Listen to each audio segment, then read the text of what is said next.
இங்க பாருங்க, காளி மூமெண்ட்ல கரெக்டுக்குள்ள இருந்து வந்துட்டு இருக்கான். காளி எங்கடா போன? ஐயோ அப்பா,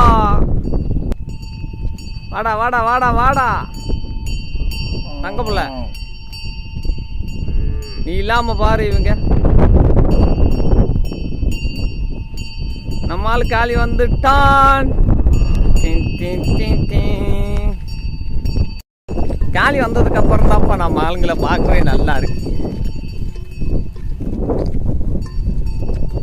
அனுப்பிச்சா காளி அவன் கோவம் செஞ்சு உள்ள போய் பார்த்துக்கிட்டேன் போல சைஸா கரெக்டுக்குள்ள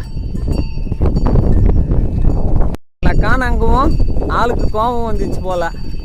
அதான் ஓடி போய் அவன் பாட்டில் அந்த கரெக்டுக்குள்ள பார்த்துக்கிட்டியான். நம்ம ஆளுங்களும் எங்கடா இவங்களை தேடி வெளியே தேடி காண ஆளு கரெக்டுக்குள்ள இருந்து நான் சவுண்டு கேட்டு வர்றேன்.